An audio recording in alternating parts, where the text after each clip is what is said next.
اللہ کے نبی علیہ السلام کی آپ احتیاط کا لیول دیکھیں. صحیح مسلم میں اوپر تلے 3-4 احادیث ہیں کہ نبی علیہ السلام چند لوگوں کے پاس سے گزرے جو کھجور کی نر اور مادہ کے اعتبار سے پیوند کاری کر رہے تھے. نبی علیہ السلام نے ان سے فرمایا کہ ایسا کیوں کرتے ہو؟ انہوں نے کہا کہ اس کی وجہ سے ہماری جو فصل ہے وہ زیادہ ہوتی ہے، کھجور زیادہ پھل لگتا ہے اس درخت کو. آپ نے فرمایا کہ اگر ایسا نہ کرو تو کیا ہے؟ بس حضور تو اتنا فرما کے چلے گئے. انہوں نے اسے آرڈر سمجھ لیا، انہوں نے اس سال وہ کام نہیں کیا اور ان کی فصل کم ہو گئی. نبی علیہ السلام کی فرینکنس کا لیول دیکھیں کہ جب کم ہوئی ہے تو صحابہ کرام نبی علیہ السلام کے پاس شکایت لے کے پہنچ گئے کہ یا رسول اللہ آپ نے مشورہ دیا تھا تو فصل کم ہو گئی ہے. اللہ کا شکر ہے کہ 295C نہیں تھی اور پاکستان کی مذہبی جماعتیں نہیں تھیں، ورنہ وہ وہاں سے سلامت نہ اٹھتے. آج تو آپ سوال پوچھ لیں تو آپ کے اوپر فوراً فتویٰ آ جاتا ہے. تو نبی علیہ السلام نے فرمایا کہ میں نے تمہیں منع تو نہیں کیا تھا، میں نے تمہیں کب کہا تھا کہ یہ کام نہ کرو؟ میں نے تو ایک مشورے کے طور پہ بات کی تھی. انتم اعلم بامر دنیاکم، تم اپنے دنیا کے کاموں کو مجھ سے بہتر سمجھتے ہو.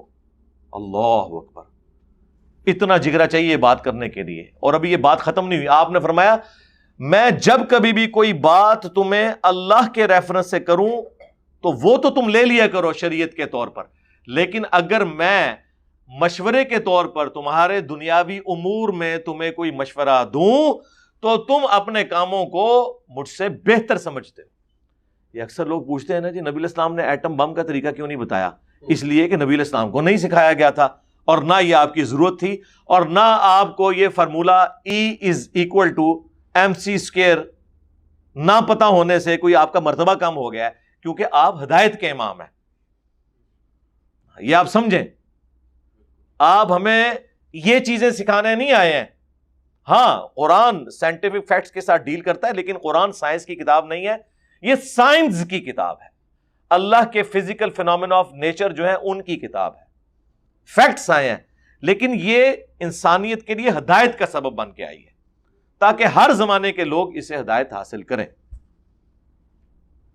باقی نیٹی گریٹیز نہ نبی علیہ السلام کو اللہ نے بتائیں نہ صحابہ کو بتائیں، وہ اللہ تعالیٰ وقت کے ساتھ ایکسپلور کرے گا، وہ سائنس کی برکت سے ہو رہی ہے.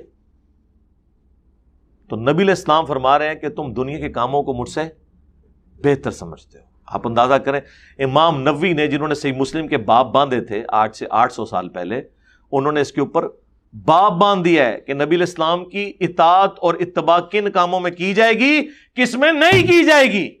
لا 295C امام نووی ہوتے. اس زمانے میں چیزیں ڈسکس ہی نہیں ہوتی تھی کہ کوئی علمی بات کرنا کبھی گستاخی بھی ہو سکتا ہے. یہ ساری علمی ڈسکشنز ہوتی ہیں جن کو یہ پکڑ کے گستاخیاں بنا دیتے ہیں. کیوں؟ ان کے نزدیک اصل میں جو ڈاکٹرن ہے وہ جذباتی ڈاکٹرن ہے، چاہے وہ آپ کی عقل میں آئے یا نہ آئے، قرآن و سنت کے مطابق ہو یا نہ ہو، جذباتی ڈاکٹرن کو لے کے چلنا ہے.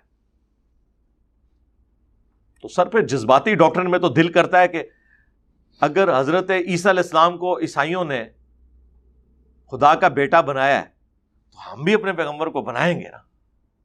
دل تو پھر یہی کرتا ہے، لیکن نہیں، قرآن ہمیں روک رہا ہے. لم یلد ولم یولد لقد کفر الذین قالوا ان اللہ هو المسیح ابن مریم لقد کفر الذین قالوا ان اللہ ثالث ثلاثہ. بے شک وہ کافر ہیں جو کہہ رہے ہیں کہ عیسیٰ ابن مریم ہی اللہ ہے یا عیسیٰ ابن مریم 3 میں سے ایک ہے. اور صحیح بخاری میں حدیث ہے، دیکھنا میری شان کو اس طرح بلند نہ کرنا جس طرح نصارہ نے اپنے پیغمبر کو بڑھا دیا. میں اللہ کا بندہ اور اس کا رسول ہوں، مجھے اللہ کا بندہ اور اس کا رسول ہی کہنا. محمدن عبدہ ورسولہ. صلو علی محمد وآل محمد. اللہم صلی علی محمد وعلی آل محمد واصحاب محمد اجمعین الی یوم الدین.